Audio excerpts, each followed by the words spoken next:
للہ وکفا والصلاة والسلام علی عباده الذین اصطفى اما بعد فاعوذ باللہ من الشیطان الرجیم بسم اللہ الرحمن الرحیم ولا تقربوا الزنا انہ کان فاحشۃ وساء سبیلا ولا تقتلوا النفس التي حرم الله إلا بالحق ومن قتل مظلوما فقد جعلنا لوليه سلطانا فلا يسرف في القتل إنه كان منصورا صدق الله العظيم رب اشرح لي صدري ويسر لي أمري واحلل عقدة من لساني يفقهوا قولي اللهم ربنا ألهمنا رشدنا واعذنا من شرور أنفسنا اللهم ارنا الحق حقا وارزقنا اتباعه وارنا الباطل باطلا وارزقنا اجتنابه آمین یا رب العالمین۔ سورہ بنی اسرائیل کے تیسرے اور چوتھے رکوع میں سے 9 آیات کا مطالعہ ہم کر چکے ہیں۔ اب یہ چوتھے رکوع کی پہلی آیت تو ہمارے سابقہ درس میں آ چکی تھی، اس کے بعد کی 2 آیات ہیں جو ابھی تلاوت کی گئیں، پہلے ان کا ترجمہ کر لیجئے۔ وَلَا تَقْرَبُوا الزِّنَا، اور زنا کے قریب بھی مت جاؤ، زنا کے قریب بھی مت پھٹکو۔ اِنَّهُ كَانَ فَاحِشَةً، یقیناً وہ بہت بے حیائی کا کام ہے، وَسَاءَ سَبِیلًا، اور بہت برا راستہ ہے۔ وَلَا تَقْتُلُوا النَّفْسَ الَّتِي حَرَّمَ اللَّهُ إِلَّا بِالْحَقِّ، اور مت قتل کرو اس جان کو جسے اللہ نے محترم قرار دیا ہے مگر حق کے ساتھ۔ وَمَنْ قُتِلَ مَظْلُومًا، اور جو کوئی قتل کر دیا گیا مظلومیت کے ساتھ ناحق، فَقَدْ جَعَلْنَا لِوَلِيِّهِ سُلْطَانًا، تو ہم نے اس کے وارث کو ایک سند اور اختیار عطا کیا ہے۔ فَلَا يُسْرِف فِي الْقَتْلِ، تو وہ بھی قتل میں حد سے تجاوز نہ کرے۔ انہ کان منصورا، یقیناً اس کی مدد کی جائے گی۔ صدق اللہ العظیم۔ پہلی بات تو یہ نوٹ کر لیجئے کہ سورہ نحل کی جس آیت کا میں نے حوالہ پچھلی نشست میں دیا تھا، ان اللہ یأمر بالعدل والاحسان وایتاء ذی القربی، تو پہلی 9 آیات جو ہیں ہمارے اس موجودہ درس کی، وہ گویا کہ ان اللہ یأمر بالعدل والاحسان وایتاء ذی القربی کی شرح پر مشتمل ہے، اور اس کے بعد جو دوسرا حصہ ہے وَيَنْهَا عَنِ الْفَحْشَاءِ وَالْمُنْكَرِ وَالْبَغْيِ، اب یہ گویا کہ اس کی وضاحت شروع ہو رہی ہے۔ فحش، بے حیائی کا کام، جس میں کہ یوں سمجھیے کہ جو سب سے نمایاں کام بے حیائی کا ہے وہ زنا، تو سب سے پہلے بات اس کی شروع ہوئی وَلَا تَقْرَبُوا الزِّنَا إِنَّهُ كَانَ فَاحِشَةً وَسَاءَ سَبِیلًا۔ پھر ظلم اور تعدی، دست درازی، اس کی سب سے نمایاں شکل قتل ناحق۔ وَلَا تَقْتُلُوا النَّفْسَ الَّتِي حَرَّمَ اللَّهُ إِلَّا بِالْحَقِّ وَمَنْ قُتِلَ مَظْلُومًا فَقَدْ جَعَلْنَا لِوَلِيِّهِ سُلْطَانًا فَلَا يُسْرِف فِي الْقَتْلِ إِنَّهُ كَانَ مَنْصُورًا۔ ان میں سے آج کی اس نشست میں ہم صرف پہلی بات پر غور کریں گے، وَلَا تَقْرَبُوا الزِّنَا إِنَّهُ كَانَ فَاحِشَةً وَسَاءَ سَبِیلًا، اس لیے کہ میرے نزدیک یہ اسلام کے معاشرتی نظام کی وہ اہم بحث ہے جس پر کہ کما حقہ توجہ صرف کی جانی ضروری ہے۔ یہ گویا کہ ایک بہت بڑا آبجیکٹو ہے جو قرآن نے معین کیا ہے۔ ہمارا پورا معاشرتی نظام در حقیقت اس ہدف کے لیے اس نے ایک خاص صورت اختیار کی ہے، سیگریگیشن آف سیکسز، مخلوط معاشرہ نہ ہو، اس لیے کہ یہ اختلاط جو ہے مرد و زن کا آزادانہ اختلاط، اسی سے وہ صورتیں پیدا ہوتی ہے کہ جو بالآخر زنا پر منتج ہونے والی ہے۔ اسی طرح سطر اور حجاب کے احکام، یہ وہ چیزیں ہیں کہ جس نے مسلمان معاشرے کو ایک خاص شکل دی ہے، بقیہ معاشروں سے وہ بالکل ممیز ہے اس اعتبار سے، یہاں تک کہ ہمارا طرز تعمیر اس سے متاثر ہوا، ہمارا آرکیٹیکچر اس سے متاثر ہوا، ہمارے ہاں گھروں کی تعمیر اس انداز کی شروع ہوئی، مردانہ علیحدہ زنانہ علیحدہ، مردانے سے پھر آگ گزر کر ڈیوڑی سے گزر کر پھر زنانے میں جانا ہوگا۔ یہ ساری چیزیں ہماری تہذیب، ثقافت، ہمارے کلچر نے جو ایک خاص شکل اختیار کی ہے، ان تمام چیزوں میں جو اصل آبجیکٹو ہے، جو اصل ٹارگٹ ہے، جو اصل ہدف ہے وہ یہ ہے، سد باب جس کا کرنا ہے وہ زنا ہے۔ اس لیے کہ واقعہ یہ ہے کہ انسان میں یہ جنسی کشش جو ہے دونوں جو بھی اللہ تعالیٰ نے صنفین بنائے ہیں ان میں ایک دوسرے کے لیے کشش، اگر یہ بے پناہ کشش نہ ہو تو تمدن کا یہ سارا ہنگامہ جو ہے یہ ہو ہی نہ. یہ ساری یہاں کی رونقیں، یہ ساری یہاں کی جو بھی آبادی ہے وہ تو اسی کے طفیل ہے کہ انسان میں جنسی جذبہ رکھا گیا ہے اور بہت ہی قوی جذبہ ہے. یہ میں سمجھتا ہوں کہ اس دور کی ایک بہت بڑی منافقت ہے، انٹلیکچول ہپوکریسی ہے یہ، کہ ایک طرف تو مانتے ہیں کہ بہت بڑا عالم نفسیات فرائڈ کہ وہ گویا کہ جدید نفسیات کا بابا آدم، اور اس میں کوئی شک نہیں، میں خود تسلیم کرتا ہوں کہ اس کی آبزرویشنز جو ہے وہ بڑی گہری ہیں، اور میں بہت مرتبہ اس کا تذکرہ کر چکا ہوں کہ اس نے جو انسان کے باطنی شخصیت کے جو 3 لیولز معین کیے ہیں، اڈ یا لیبیڈو اور پھر ایگو اور پھر سپر ایگو، واقعہ ہے کہ بالکل ٹیلی کرتے ہیں قرآن مجید نے جو 3 لیولز دیے ہیں، نفس ہے، قلب ہے، روح ہے. یہ دوسری بات ہے کہ اس نے ان کی تعبیر مختلف کی ہے. ایگو کو جو ڈیفائن کرتا ہے یا سپر ایگو کا جو بھی اس کا پس منظر بیان کرتا ہے وہ غلط ہے، لیکن یہ بات بھی کم نہیں ہے کہ اس نے دیکھ لیا ہے کہ یہ 3 لیولز ہیں انسان کی باطنی شخصیت کے اندر. ایک اس کا نفس ہے، اور اس میں تو ظاہر بات ہے کہ اس میں کسی شک و شبے کی اختلاف کی گنجائش نہیں. ان النفس لامارۃ بالسوء، یہ اڈ یا لیبیڈو جو ہے یہ تو بڑا منہ زور گھوڑا ہے انسان کا، جو بھی اس کے حیوانی جبلتیں ہیں ان سب کا مجموعہ جو ہے اسے آپ کہیں گے کہ یہ اڈ یا لیبیڈو ہے. اس کے بعد ایگو ہے جو انہیں کنٹرول کرنے کی کوشش کرتی ہے. سب سے زیادہ اختلاف جو ہوتا ہے وہ سپر ایگو کی تعریف اس پر ہوگا کہ اس کی کیا ڈیفینیشن ہے اور اس کی آپ کیا تعبیر کرتے ہیں. ہمارے نزدیک وہ روح ہے، روح ربانی جو انسان میں پھونکی گئی ہے، وہ ڈیوائن سپارک جو ہے وہ سپر ایگو ہے. قلب کے اوپر یا سپر ایگو کا اثر ہوگا اور یا پھر نفس امارہ اس کے اوپر حاوی ہو جائے گا، اور اسی سے انسان کی 3 کیفیات وجود میں آئیں گی. یا تو ان النفس لامارۃ بالسوء، انسان خالص جو ہے حیوان بن جائے گا، شہوت پرست، خواہشات و جذبات کا غلام. یا دوسری کیفیت ہوگی نفس مطمئنہ، کہ در حقیقت وہ روح ربانی جو ہے اس کا تسلط ہے قلب کے اوپر، اور قلب اس سے منور ہو چکا ہے، جس سے کہ پورا انسانی وجود جو ہے وہ بھی منور ہو جاتا ہے. یا پھر بین بین کی کیفیت ہے، کبھی ادھر کبھی ادھر، کبھی قلب کا رخ جو ہے وہ نفس امارہ کی طرف ہو گیا ہے تو انسان کسی بدی میں، معصیت میں، برائی میں ملوث ہو گیا ہے. کبھی اس کی طبیعت جو ہے اس کے اندر نیکی کی طرف رغبت پیدا ہوتی ہے، نفس لوامہ جس کی قسم کھائی گئی ہے. یا لا اقسم بیوم القیامت ولا اقسم بالنفس اللوامہ. بہرحال یہ میں نے تذکرہ کیا ہے کہ فرائڈ کی جو یہ ایکویٹی آف ویژن ہے، آبزرویشن، میں اس کا بہت قائل ہوں. اسی طریقے سے اس میں کوئی شک نہیں کہ انسان کے اندر، اور جملہ حیوانات میں بھی ہے اور انسان میں بھی ہے، یہ جو بھی سیکس کا ایک سیکشول ارج ہے، جنسی جذبہ بہت پاورفل ہے. اس نے جہاں تک بات بڑھا دی ہے وہ یقیناً وہ گمراہی ہے کہ اگر ماں بھی محبت بھری نگاہ سے بیٹے کو دیکھ رہی ہے تو شاید اس میں بھی سیکس ہے، اور باپ بھی اگر بیٹی سے کہیں محبت کا اظہار کر رہا ہے، شفقت کا اظہار کر رہا ہے تو اس میں بھی اسے سیکس نظر آتا ہے. وہ سیکس ہی سیکس ہے. لیکن یہ کہ اس میں کوئی شک نہیں ہے کہ ہے بہت پاورفل انسٹنکٹ انسان کا، اور جتنا یہ زوردار ہے اتنا ہی اس کو کنٹرول میں رکھنا مشکل ہے. اس کے لیے اس کو قابو میں رکھنا، اس منہ زوردار گھوڑے کو لگام دینا جو ہے وہ آسان کام نہیں ہے. اس کے لیے دور دور قدغنیں لگانی پڑیں گی، دور دور اس کے لیے جو ہے سد باب کرنا ہوگا. کہ جیسے لائل پور کا گھنٹہ گھر ہے، اگر آپ روکنا چاہتے کوئی جلوس جو ہے گھنٹہ گھر نہ پہنچے تو سارے جو بازار ہیں ان سب کو روکنا ہوگا، ورنہ 2 بازار آپ نے روک دیے تو وہ تیسرے چوتھے دروازے سے اور بازار سے جو ہے وہ جلوس پہنچ جائے گا. اگر گھنٹہ گھر نہیں پہنچنے دینا ہے تو وہ سارے بازار جو ہیں ان سب کو کی ناکہ بندی کرنی پڑے گی. اسی طرح یہ ہے کہ زنا کا سد باب کرنے کے لیے دور دور تک قدغنیں لگانی پڑی ہیں، اور یہ ہے در حقیقت اسلامی معاشرے کو اور اسلام کے طرز معاشرت کو بقیہ معاشروں سے ممیز کرنے والی چیز. میں نے عرض کیا تھا کہ اس ضمن میں اس مرتبہ یہ منتخب نصاب کے دروس ویسے تو پہلے بھی بہت ہوئے ہیں، لیکن میں اس مرتبہ چاہتا ہوں کہ چاہے سرسری طور پر لیکن خاص طور پر اس معاملے میں قرآن مجید میں جو احکام آئے ہیں ان کا ایک ہمارے سامنے جو ایک اس کا جائزہ جو ہے وہ برڈز آئی ویو ضرور لے لیا جائے. سورہ احزاب کی آیات لگاؤ گے.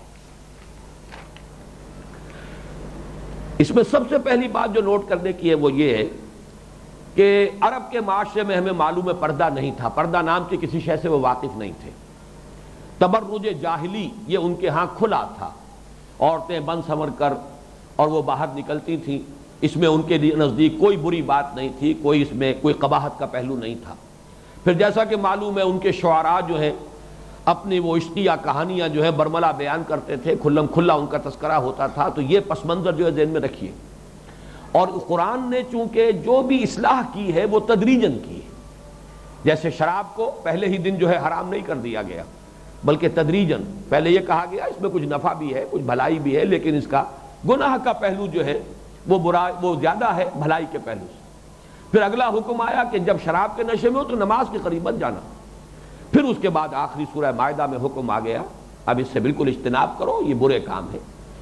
اسی طریقے سے اس پردے کا معاملہ جو ہے وہ بھی تدریجاً اس معاشرے کے اندر قرآن مجید نے اور نبی اکرم صلی اللہ علیہ وسلم نے جو اصلاحات نافذ کی ہیں ان میں ایک تدریج ہے۔ اس تدریج میں سب سے پہلی بات یہ نوٹ کیجئے کہ سب سے پہلے اسوہ بنایا گیا ہے ازواج مطہرات کو۔ چیریٹی بگنز ایٹ ہوم، جو اصلاحات بھی شروع کی ہیں محمد الرسول اللہ صلی اللہ علیہ وسلم نے، گویا کہ اس کے لیے فطری تدریج بھی یہی ہونی چاہیے تھی کہ اس کا آغاز خود حضور صلی اللہ علیہ وسلم کے اپنے گھر سے ہوتا۔ یہی وجہ ہے اب سورہ احزاب کی آیات ہے، نوٹ کیجئے، یہ اس کا چوتھا رکوع ہے۔ یا ایھا النبی قل لازواجک ان کنتن تردن الحیاۃ الدنیا وزینتہا فتعالین امتعکن واسرحکن سراحا جمیلا۔ یہاں صرف لفظی ترجمہ ہم کریں گے، یہاں چونکہ بات شروع ہو رہی ہے تو اس کو آپ نوٹ کرتے ہوئے آگے چلیے۔ اے نبی کہہ دیجئے اپنی بیویوں سے، اگر تم طالب ہو دنیا کی زندگی کی اور اس کی زینت اور زیبائش اور آرائش کی، تو آؤ کہ میں تمہیں ساز و سامان دے کر امتعکن واسرحکن سراحا جمیلا، پھر تمہیں خوبصورتی کے ساتھ اپنے گھر سے رخصت کر دوں۔ میرے گھر میں رہنا ہے تو تمہیں کچھ اور فیصلہ کرنا ہوگا، دنیا کی طالب بن کر نہیں، اور دنیا کی زیبائش اور آرائش کی طالب بن کر میرے گھر میں نہیں رہ سکتی۔ میرے گھر میں رہنا تو کیا ہوگا، وَإِن كُنتُنَّ تُرِدْنَ اللَّهَ وَرَسُولَهُ وَالدَّارَ الْآخِرَةَ، اگر تم طالب ہو اللہ کی، اس کی رضا کی، اس کے رسول کی اور آخرت کے گھر کی، فَإِنَّ اللَّهَ أَعَدَّ لِلْمُحْسِنَاتِ مِنْكُنَّ أَجْرًا عَظِيمًا، تو اللہ تعالیٰ نے تم میں سے جو بھی نیکوکار ہوں گی، اس روش کو اختیار کریں گی، ان کے لیے بہت بڑا اجر فراہم کیا ہے۔ یا نساء النبی من یات منکن بفاحشۃ مبینۃ یضاعف لہ العذاب ضعفین، اے نبی کی بیویوں، تم میں سے جو کوئی بھی بالفرض کسی بے حیائی کا ارتکاب کرے گی تو اسے سزا دگنی دی جائے گی۔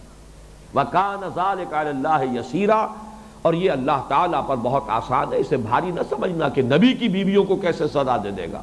وہ نبی کی بیویاں ہوں یا کسی اور کی بیویاں ہوں، اللہ کے عدل اور اللہ کے انصاف میں برابر ہے۔ جیسے کہ سورہ تحریم میں ہم پڑھ چکے کہ حضرت نوح اور حضرت لوط کی بیویاں قیل ادخلوا النار مع الداخلین، کہہ دیا گیا کہ داخل ہو جاؤ آگ میں داخل ہونے والوں کے ساتھ، چاہے اولو العزم من الرسل کے گھروں میں آباد تھی۔ کانتا تحت عبدین من عبادنا صالحین فخانتاہما فلم یغنیا عنہما من اللہ شیئا، یہ ہم پڑھ چکے ہیں۔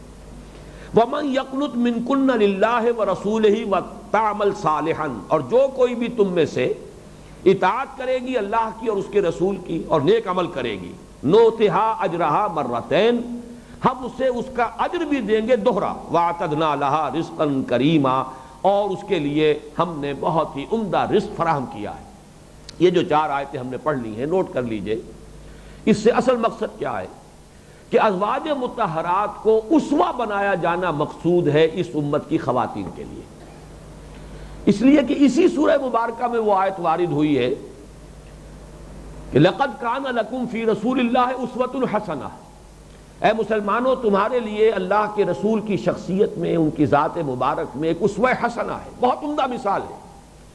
تو یہ بات میں سیرت کی تقاریب میں تفصیل کے ساتھ عرض کیا کرتا ہوں، اس وقت تو صرف اشارہ ہی کر سکتا ہوں کہ حضور کا اسوہ اتنا گمبھیر ہے، اتنا جامع ہے کہ جس حیثیت کا آپ تصور کریں گے انسانی زندگی میں، اس حیثیت میں حضور کا اسوہ موجود ہے۔ کسی صدر ریاست کے لیے بھی اسوہ موجود ہے، سپہ سالار کے لیے بھی اسوہ موجود ہے، قاضی القضات کے لیے بھی اسوہ موجود ہے، مبلغ، معلم، مربی، مزکی، خطیب، امام، سب کے لیے اسوہ موجود ہے محمد الرسول اللہ صلی اللہ علیہ وسلم کی سیرت مطہرہ میں۔ جتنی ممکنہ حیثیتیں ہو سکتی ہیں انسانوں کی، باپ کے لیے بھی اسوہ ہے، دامادوں کے لیے بھی اسوہ ہے، جو خسر ہوں ان کے لیے بھی اسوہ ہے، کس کے لیے اسوہ نہیں؟ گمبھیر ترین زندگی ہے، اتنی جامع زندگی ہے، یہ خود ایک بہت بڑا اعجاز ہے حضور کی شخصیت کا۔ آپ دیکھیے کہ ایک شخص مربی ہے، معلم ہے، مزکی ہے، اب وہ کہیں سے پہ سالار نظر نہیں آئے گا، کہیں گھوڑے کی پیٹھ پر سوار ہو اور وہ کسی لشکر کو کمانڈ کر رہا ہو۔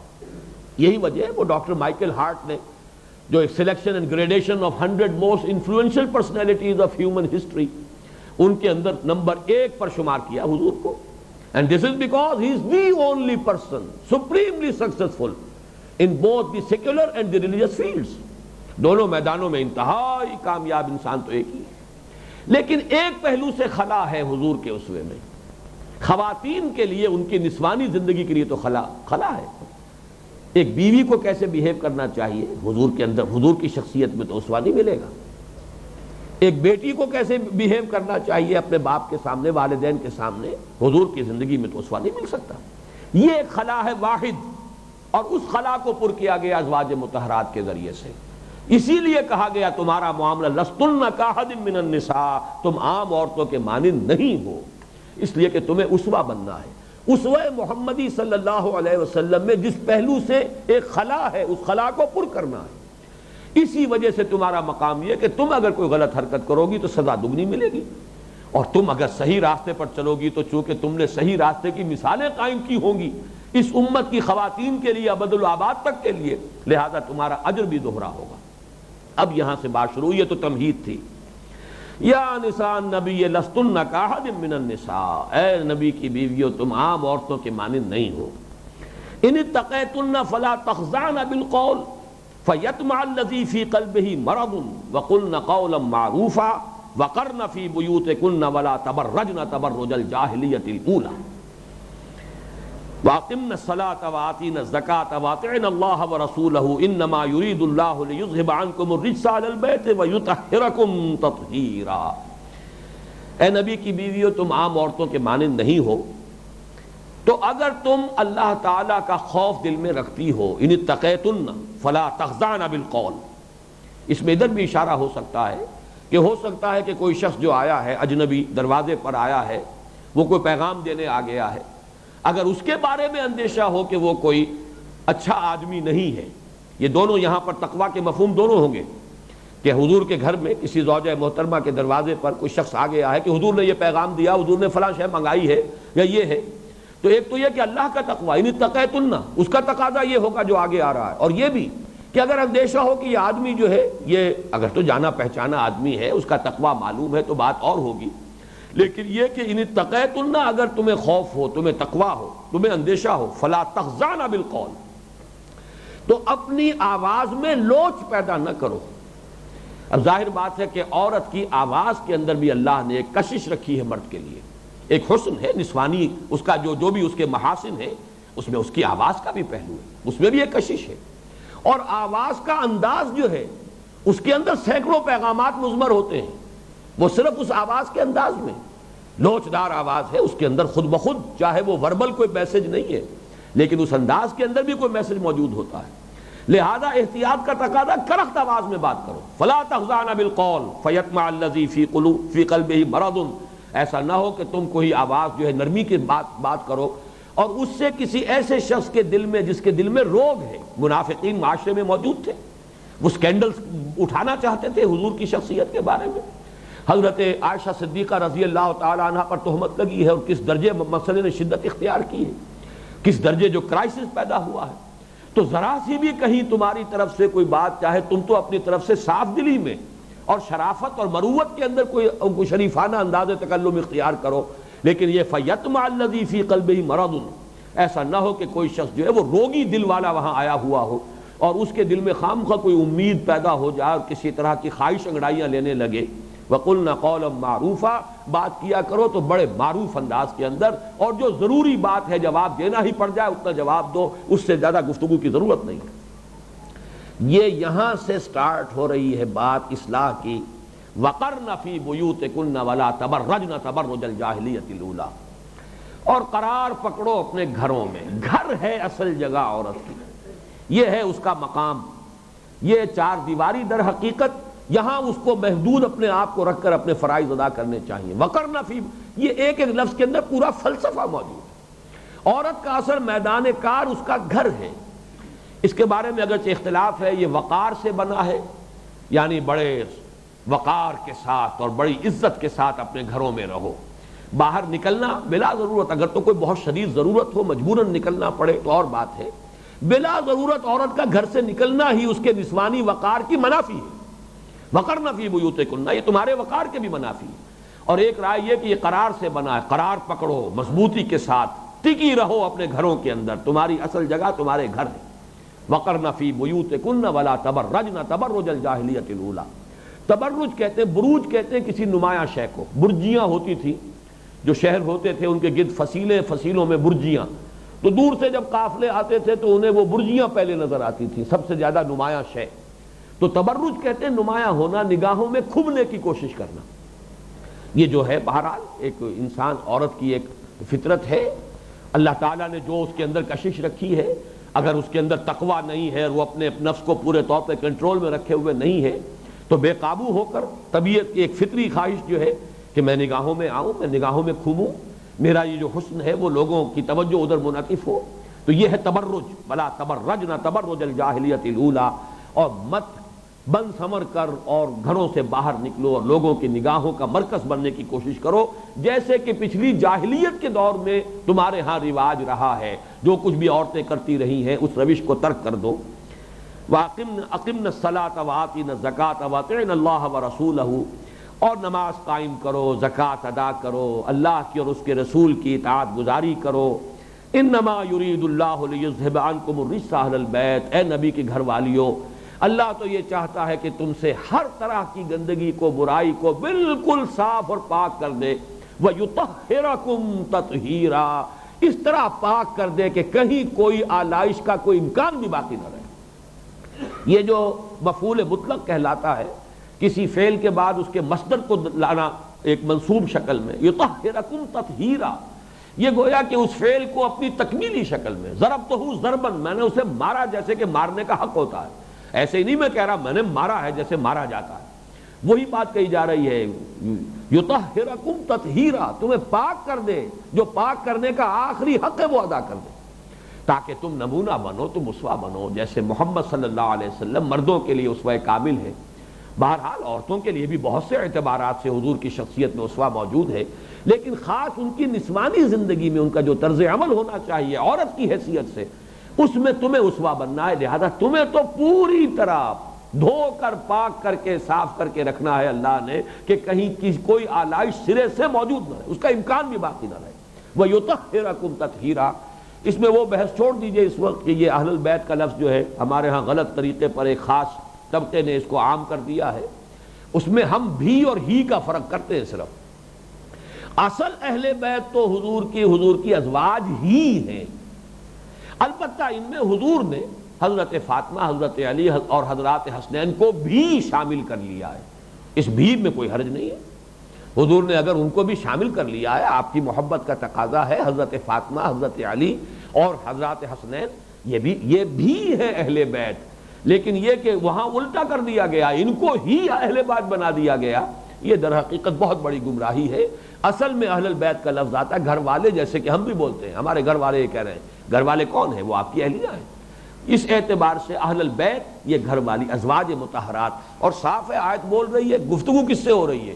یا حضرت فاطمہ سے گفتگو نہیں ہے، یا حضرت حسین یا حضرت حسن سے گفتگو کا کوئی محل نہیں ہے. مقام ہے یا نساء نبی لستن کاحد من النساء، تم عام عورتوں کے مانند نہیں ہو.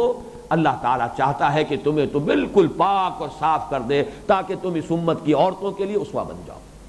اب ذرا آگے چلیے، اس سے آگے اب جو اصلاح کا عمل بڑھتا ہے،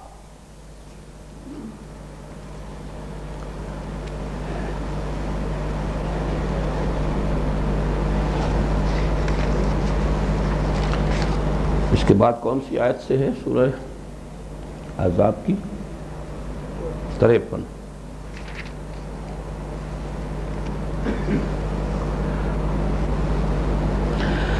یا ایھا الذین آمنوا لا تدخلوا بیوت النبی اہل ایمان مت داخل ہوا کرو نبی کے گھروں میں۔ اب دیکھیے معلوم ہوتا ہے کہ اس سے پہلے چونکہ پردہ تھا ہی نہیں تو گھروں میں آمد و رفت سے آیا، سیدھا آدمی جو ہے چلا آ رہا ہے گھر کے اندر، جیسے آج کی مغربی معاشرت میں ہے اور ہمارے ہاں بھی جن لوگوں نے اس معاشرت کو اختیار کر لیا سیدھے چلے آ رہے ہیں، کوئی روک ٹوک ہے ہی نہیں۔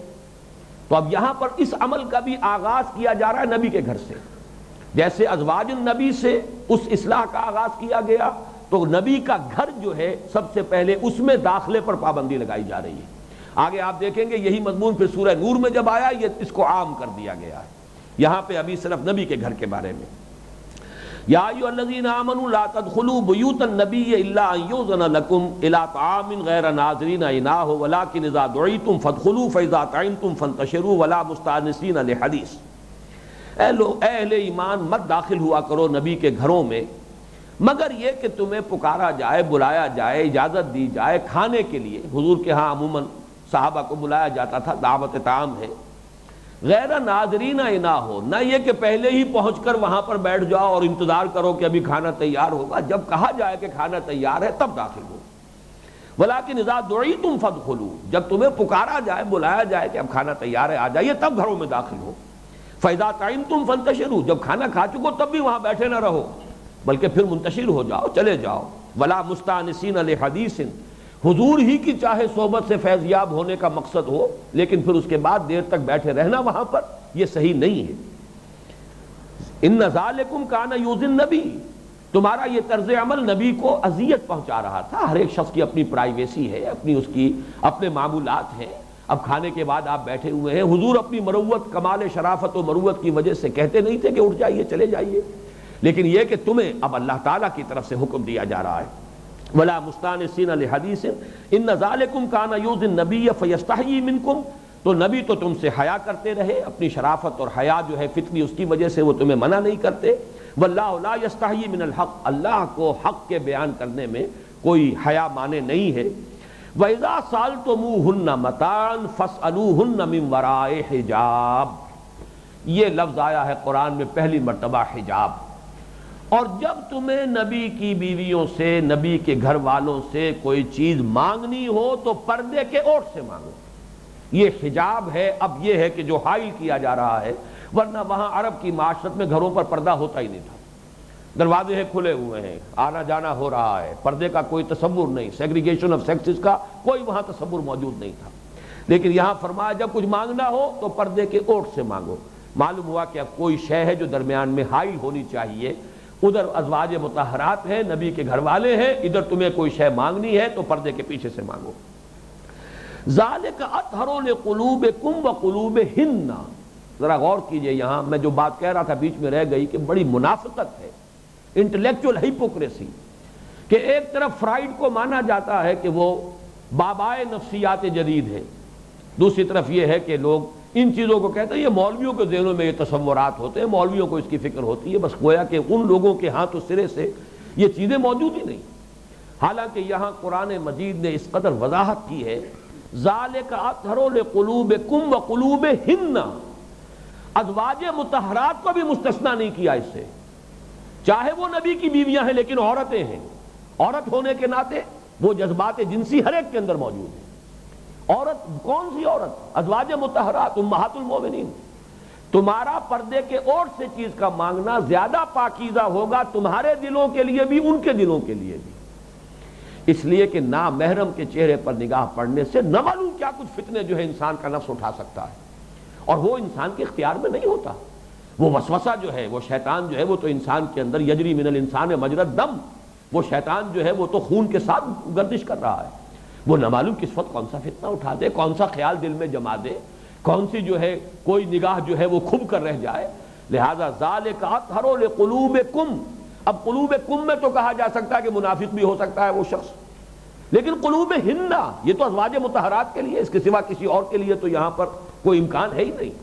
لیکن یہ ہے قرآن کا وہ بے انداز بیان کہ جہاں وہ حقیقت ہے، جو طبعی معاملات ہے، جو تمام انسانوں کے اندر موجود ہے، اس میں کہیں بھی کسی چیز کو جو ہے وہ اس طرح سے بیان نہیں کیا گیا ہے کہ کوئی بھی مستثنیٰ ہے اس سے کسے باشد۔ اسی صورت میں وہ الفاظ بھی آئے خود حضور کے لیے کہ نبی اب آپ کے لیے آپ کے مزید نکاحوں پر پابندی ہے، اب آپ کسی اور عورت سے شادی نہیں کر سکتے، نکاح نہیں کر سکتے، تعدد ازدواج آپ کے لیے جتنا تھا وہ ہو چکا، اب حد لگ گئی ہے، آگے نہیں۔ وَلَوْ أَعْجَبَكَ حُسْنُهُنَّ، خواہ آپ کو ان میں سے کسی کا حسن کتنا ہی اچھا لگے۔ یہ الفاظ قرآن مجید محمد کے لیے استعمال کر رہا ہے صلی اللہ علیہ وسلم۔ وَلَوْ أَعْجَبَكَ حُسْنُهُنَّ، چاہے ان کا حسن جو ہے وہ کتنا ہی آپ کو اچھا لگ رہا ہو اور کتنا ہی آپ کے نگاہ میں کھپ گئی ہو کوئی خاتون، لیکن اب مزید نکاح کی اجازت نہیں۔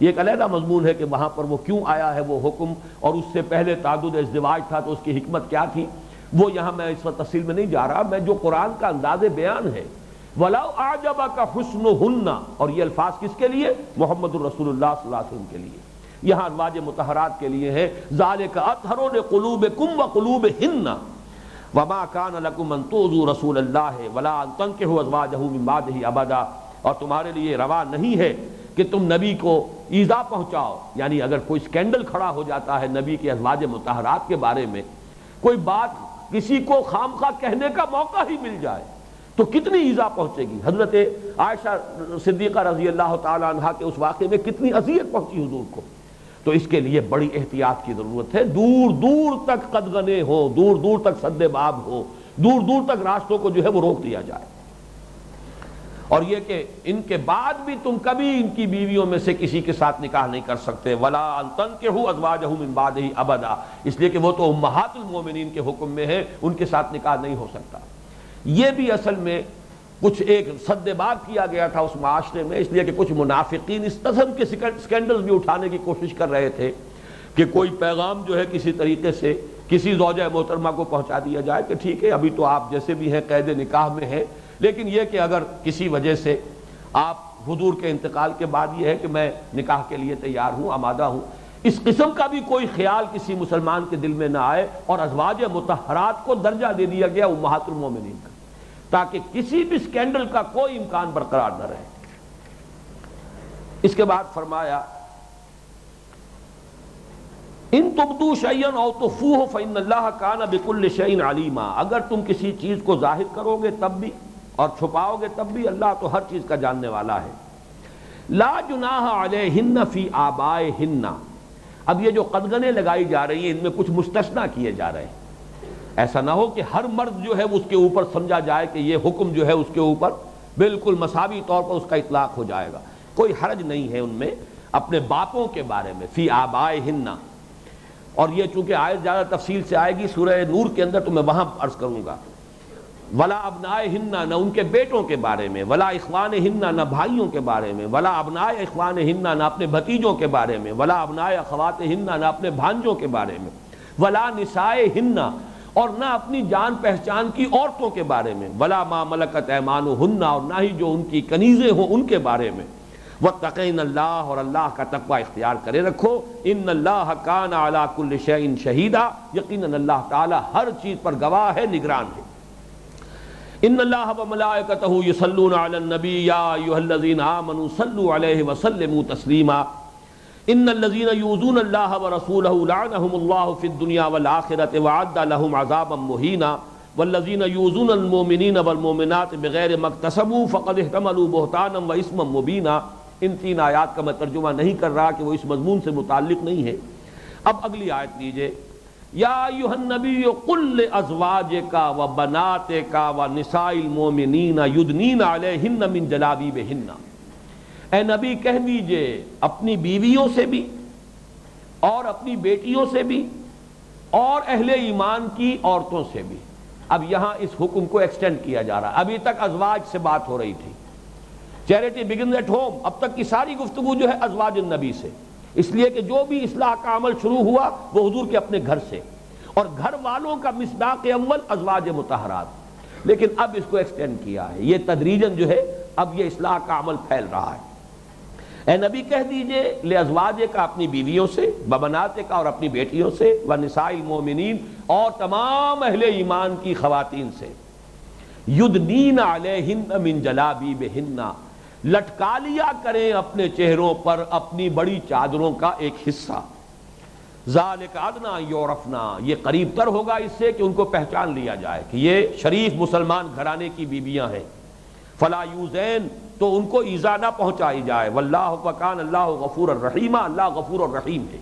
اس ٹکڑے کو سمجھ لیجئے، کیونکہ اس معاشرے میں ابھی اصلاح کا عمل اور قانون کا جو نفاذ ہے ابھی پورے طور پر نہیں ہوا ہے، لہذا یہ جو الفاظ آئے ہیں کہ تاکہ پہچان لی جائیں، معلوم ہو جائے آخر وہیں پر یہودی بھی آباد تھے، یا وہاں پہ کنیزیں بھی تھیں، یا اور بھی اس طرح کے ابھی جو طبقات کا معاملہ ہے وہاں موجود تھا، تو مسلمان شریف گھرانوں کی بیویوں کو ممیز کرنے کے لیے گویا کہ یہ حکم دیا گیا کہ وہ اپنی بڑی چادروں کا ایک حصہ، ان کا ایک پلو اپنے چہروں کے سامنے بھی لٹکائیں۔ تفصیل میں جانے کا یہ موقع نہیں ہے، اس پر میں سمجھتا ہوں کہ بہت عمدہ بحث مولانا مودودی نے تفہیم القرآن میں کی ہے کہ ادناء جلباب اور ادناء جلباب کے ساتھ من کا لفظ جو آیا اس کا مفہوم کیا ہے۔ جلباب کا لفظ جو ہے یہ عرب کے اندر معروف تھا، چادر یہ عرب کے لباس کا جز تھی، جس طریقے سے کہ آج بھی پٹھانوں کے لباس کا جز ہے۔ پٹھان کوئی نکلے گا چادر اس کے کندھے پر ہوگی، اور چادر ہی کی جو قدر و قیمت ہے اسی سے اس کا سٹیٹس معین ہوتا ہے، کتنی قیمتی چادر اس نے ڈالی ہوئی، دوشالہ کیسا ہے جو کاندھے پر پڑا ہوا ہے، وہ اس کے سٹیٹس کو معین کرتا تھا۔ عورتیں بھی نکلتی تھی چادریں، لیکن چادریں پڑی ہوئی ہیں، بس جیسے مردوں کے کندھوں پر پڑی ہوئی چادر ایسی عورت کے کندھے پر چادر ہے۔ لیکن یہ کہ وہاں بھی یہ ضرور تھا کہ شریف خواتین جو ہیں وہ جو خواتین نکلتی تھیں وہ اپنی ان چادروں پر کو لپیٹ لیتی تھیں اپنے پورے وجود پر، مردوں کے لیے ضروری نہیں ہے لیکن عورتیں یہ کرتی تھیں۔ اس میں اضافہ یہ کیا گیا کہ اس کا ایک حصہ من جلبابہن، من جلابیبہن، اس کا ایک حصہ جو ہے وہ لٹکا لیا کریں۔ یہ ہے جس کو کہ آج بھی آپ پٹھانوں کے معاشرے میں جا کر دیکھ لیجئے، جس طرح وہ چادر خواتین لیتی ہیں اور جس طریقے سے چہروں کو بھی چھپا لیتی ہیں اس میں، یا آج بھی دیہاتی علاقہ جو ہے ایران کا، اس کے اندر آپ جا کر دیکھیے وہ چادر کو جس طریقے سے لیتی ہے، ایک آنکھ کھلی ہوتی ہے باقی پورا وجود چادر میں چھپا ہوتا ہے۔ وہ چادر مراد ہے، وہ چادریں نہیں ہیں جو آج کل جو ہمارے یہاں رواج ہو رہا ہے، برقعے کی بجائے چادر، لیکن وہ چادر جو ہے حقیقت میں وہ یعنی جو اس کی اصل مقصود ہے وہ اس کو پورا نہیں کر رہی۔ لیکن یہاں اب گویا کہ حکم آیا ہے چہروں کو چھپانے کا، چہروں کو ڈھانپنے کا، اور اس کا سب سے بڑا ثبوت یہ ہے اس آیت کو، حجاب کی آیت جو سورہ احزاب میں آئی جو ہم پڑھ چکے، فَصَلُونَ مِن وَرَائِ حجاب، اور یہ جو جلباب کی آیت آئی ہے اسی کے حوالے سے سورہ نور چونکہ نازل ہوئی ہے تقریباً 1 سال بعد، ان احکام کا جو آگے ارتقا ہوا ہے وہ سورہ نور میں ہے، اور انہی کی مزید جو شرح ہوئی ہے، اور یہ دونوں صورتیں جو ہیں سورہ نور اور سورہ احزاب یہ آپس میں جوڑے کی شکل میں ہیں۔ یہ انشاءاللہ اگلی نشست میں پھر تفصیل سے عرض کروں گا، اس لیے کہ اب تو وقت تیزی سے ختم ہو رہا ہے۔ اس وقت یہ نوٹ کر لیجئے کہ جو احکام تدریجاً یہاں شروع ہوئے ہیں وہ اپنی تکمیلی شکل کو پہنچیں گے سورہ نور میں، اور ایک فرق یہ ہے کہ یہاں گھر سے باہر کا جو پردہ ہے اس کا تذکرہ ہے، وہاں گھر کے اندر داخل ہونے کے بعد جو احکام ہیں وہ وہاں پر ان کا تذکرہ ہے۔ ایک پردہ گھر کے اندر ہے وہ ستر ہے، ایک پردہ گھر کے باہر ہے وہ حجاب ہے۔ مسلمان عورت گھر سے باہر نکلے گی حجاب کے ساتھ نکلے گی، گھر کے اندر رہے گی ستر کے ساتھ رہے گی، وہ بھی پردہ ہے۔ اور اسی کو آپ کہہ سکتے ہیں کہ گھر سے باہر نامحرموں والا پردہ ہے، گھر کے اندر محرموں سے پردہ ہے، محرم سے بھی پردہ ہے ایک، وہ پردہ جو ہے کس درجے کا ہے جس کے لیے کہ ہمارے ہاں اصطلاح ستر کی ہے، یہ انشاءاللہ پھر آج وقت نہیں ہے، اگلی نشست میں عرض کروں گا۔ اس وقت یہ نوٹ کر لیجئے کہ یہ جلباب یہ ان کی روایت تھی، اور یہاں در حقیقت اس کو ایکسٹینڈ کیا گیا ہے کہ اسے چہروں پر بھی لٹکاؤ۔ چنانچہ جو حضرت عائشہ صدیقہ رضی اللہ تعالی عنہا پر جو تہمت لگی اس کا واقعہ یہ ہے، غزوہ بنی المصطلق سے واپس آ رہے تھے، رات کو ایک جگہ قیام تھا پورے لشکر کا، حضرت عائشہ صدیقہ ساتھ تھی، حضور کے ہر سفر میں ایک نہ ایک زوجہ محترمہ ساتھ ہوتی تھی، حضرت عائشہ ساتھ تھی۔ حضرت عائشہ بہت دبلی پتلی، نو عمر، ان کا کوئی وزن خاص تھا نہیں، ہوتا یہ تھا کہ جہاں کہیں پڑاؤ ہوا جو اونٹ کے اوپر جو کجاوا ہوتا تھا اس کو اتار کر حمال آتے تھے رکھ دیتے تھے، اس کے اوپر پردے بھی پڑے ہوئے ہیں، اسی میں حضور کی زوجہ محترمہ موجود ہیں۔ اس کے بعد جب چلنا ہوتا تھا وہ آتے تھے اور اس کو اٹھاتے تھے اور اونٹ کے اوپر پھر رکھ دیتے تھے۔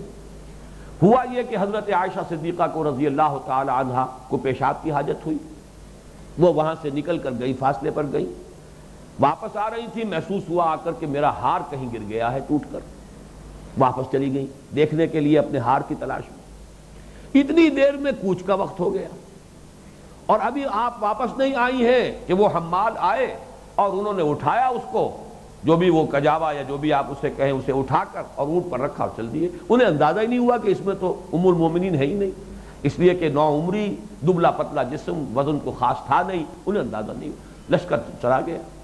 واپس آئیں تو یہاں تو اب ہو کا عالم ہے، لشکر تو روانہ ہو چکا ہے.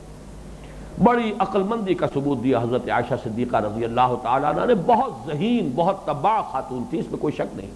ابو بکر کی بیٹی ہیں رضی اللہ تعالیٰ عنہ، اور بہرحال کوئی ایسے ہی ان کے اوصاف تھے کہ اللہ تعالیٰ نے انہیں پسند فرمایا ہے اور ان کو ہی ذریعہ بنایا ہے. سب سے بڑی معلمہ امت جو ہے وہ تو در حقیقت حضرت عائشہ صدیقہ ہیں، نہ صرف خواتین کے لیے بلکہ فقہائے صحابہ میں ان کا شمار ہے.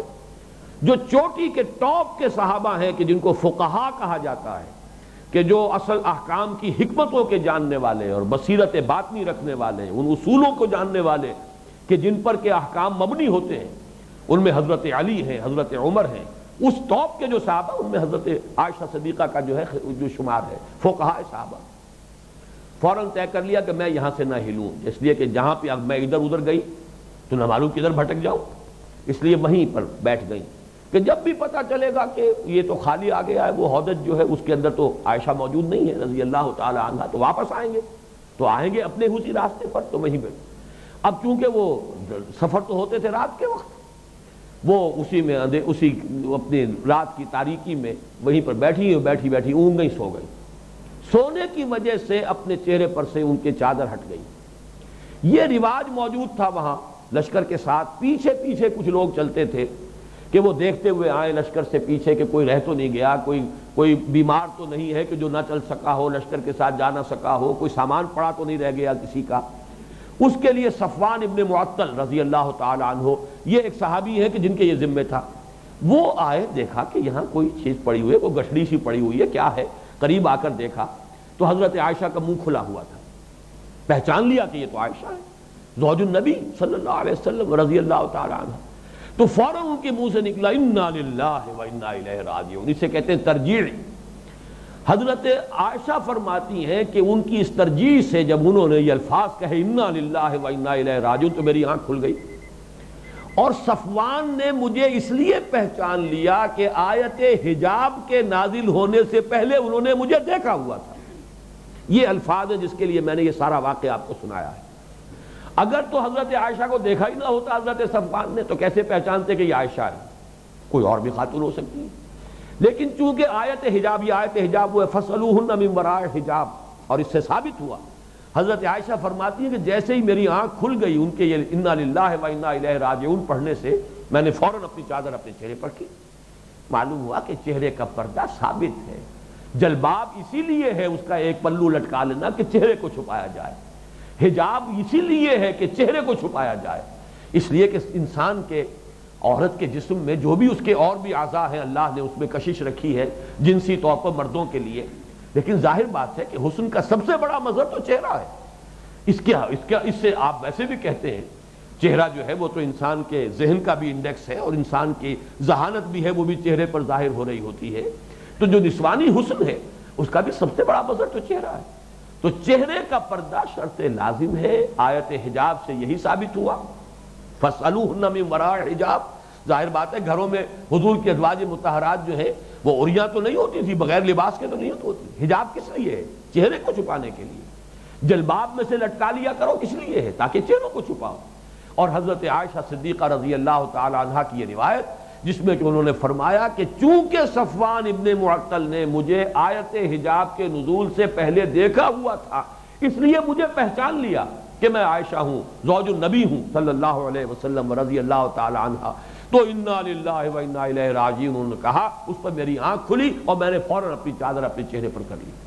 پھر حضرت صفوان نے اپنا اونٹ بٹھا دیا، حضرت عائشہ اس پر سوار ہو گئی. وہ آگے آگے چلے اس کی نکیل پکڑ کر اور لشکر میں جا کر ملا دیا. لیکن اسی کو پھر فتنے کی بنیاد بنا لیا، اس لیے کہ عبداللہ ابن ابی وہاں موجود تھا. اس نے کہا خدا کی قسم تمہارے نبی کی یہ بیوی بچ کر نہیں آئی ہے.